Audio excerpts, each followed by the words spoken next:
My name is Jonathan Ewan. I'm from Brooklyn, New York, and I'm the oldest out of three. I didn't really believe in religion at all. I think I was kind of like agnostic in a way. I believed there was something there, but I didn't know what it was, and everything was the same to me. I had like traditional Buddhism roots from my grandparents. Okay. Like every time we go to graveyard and like pay respects, we have to bow 3 times. So then how did you end up getting to the 180, like everything else? I actually had class with Kim. And one day he just gave me this cardboard box. First, I thought the box was suspect because I was just like, why is this dude giving me this? I don't know him. Like, what the hell?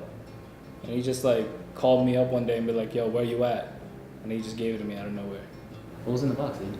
It was just like stuff for finals, like Red Bull, some candy, energy drinks, and he had wrote a little note in there saying like, good luck on my finals and midterms. Oh, that's sweet. Did you cry? No, bro. You went in your bathroom and just curled in the ball and started crying? No. I felt loved, bro. Because no one ever did that to me. I never received anything. I was just like, what, why am I getting this from a stranger?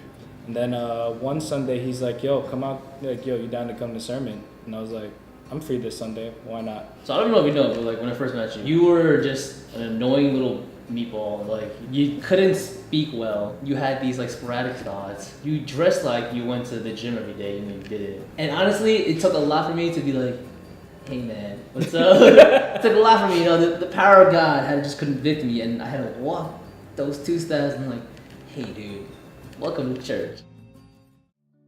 It was like in the theater, and I was just like, really? I thought it was like they had their own building and stuff like that, because that's like my viewpoint of like churches. They would have their own buildings with like the cross on it.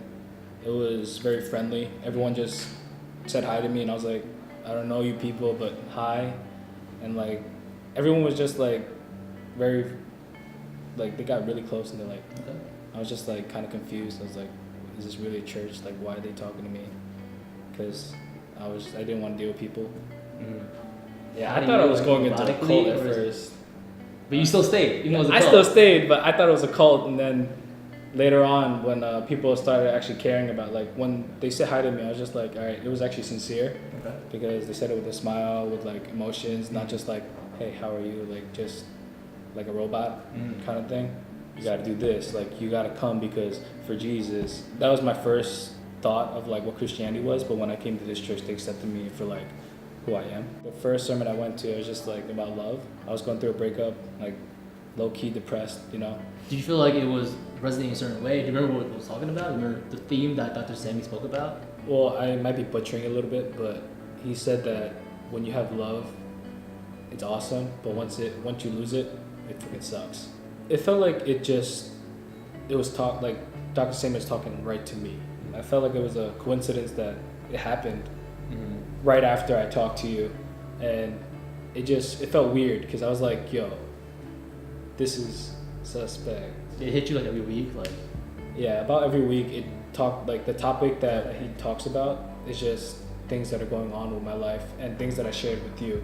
This is my 3rd or 4th time coming to church, so I was just like confused. I was like, yo, why are you telling me my like, I thought that was like private, bro. Like what happens in this room stays in this room. So then, you know, what was that catalyst that pushed you even further to want to be, I guess, do more in church, or you want to be more involved, or you want to be Christian? It all first started when my mom like had a tumor in her throat, and my dad at the same time was going through like a heart problem. Like his heart actually stopped beating when he was asleep.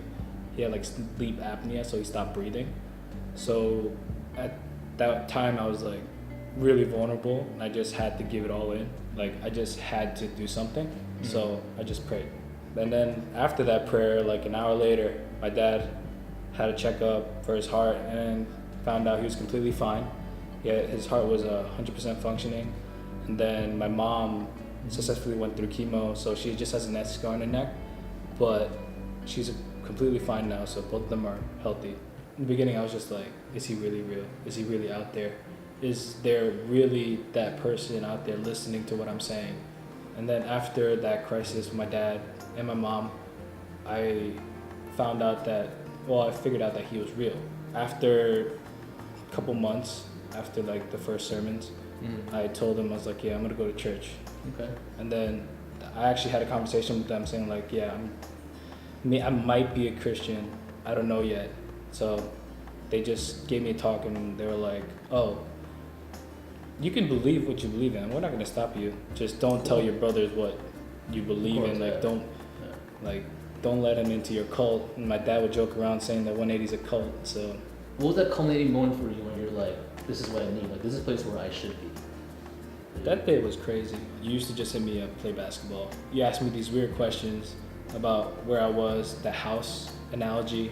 It just made me realize, like, yo, I don't know what the answers are, because you just kept asking me questions that nobody ever asked me, like, why you do this, like, why do we do what we do, and like, why do you do what you do? And it just got me thinking about like, why do I do it? And at that time I thought I was like, I went through like so much that I had so much sin on my hand that I was just like, I don't think I can be forgiven. With my ex, I realized I didn't really love her. Like, it wasn't love that I felt from Kevin giving me that care package, or the love I feel from my parents, like just unconditional love. Learning more about Christianity, that it like related to what I was living, like what I was going through. And it's just, after that, just learning more and like about Christianity, I'm just like, yo, this is what I believe in, this is what I am. You mentioned recently that your family saw a change in you. Can you describe that a little bit? They saw a change in me, like in the way I acted, in the way I talked to people, and in the way I treated my brothers. They're like, yeah, you're nicer now, what the hell happened? I feel more love now from people around me, from my family, and just even strangers when I talk to them. I feel a connection, or like I feel just how I felt when I first prayed. With all these experiences I had, it made me realize that Christianity doesn't make me insular, it makes me expand and grow. God's love is unconditional, and that's what true love is.